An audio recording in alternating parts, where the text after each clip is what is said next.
I don't know. I just feel like Scarface to me is, man, always been Scarface and Bun B, man. Them two in particular, they both always have been like two of the greatest. You know what I'm saying? And I remember growing, and that was the thing. You know, especially when Pimp C went to jail.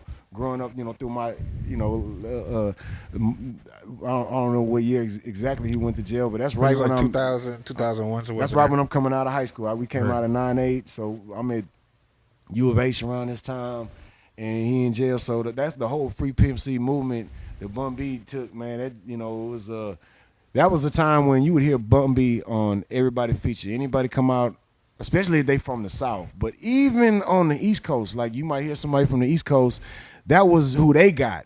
Well, they would go get Bun B and Scarface. If they got somebody featuring from Houston, it was Bun B or it was Scarface. And you know, and to me, I always loved that. And that was, you know, that was why I would buy any of those records or albums or CDs or whatever you want, whatever they was. It was CDs or tapes. But the only reason why I would buy them is because it said featuring Bun B or featuring Scarface. Now that's how I got turned on to the Hot Boys and Cash Money, because they would have featuring UGK, right. You know, or a lot of.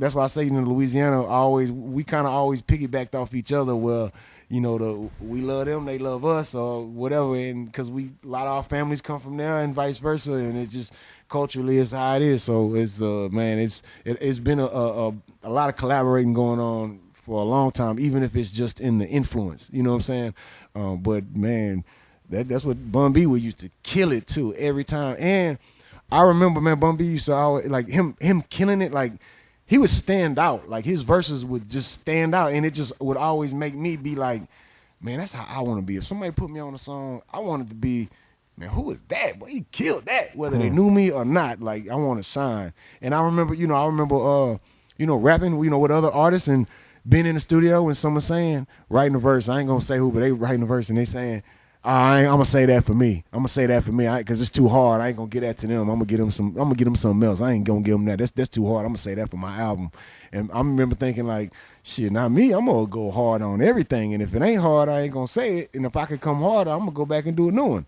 Just thinking like, okay, I wanna, but we all look at this different. Some people don't look at the rap game like with the respect or admiration for the art of it. Like to me, when I think of hip hop, I think of it being an art form, not just entertainment, which it does entertain me. You know, I've always been entertained from hip hop, but not just a monetary where I can make money from it. I'm looking at it like it's the art. You know, it's when you look at a picture and it make you cry because the picture just is so emotion wrapped up in the picture. Same thing with a song. When you hear a song and it just make you cry because you hear that song, whether you feeling the pain or something the artist is singing, or they telling a story that you can relate to, or if the song itself bring back a nostalgic experience that touch you in your life or whatever, for me, that's what hip hop has done for me. Donnie Houston.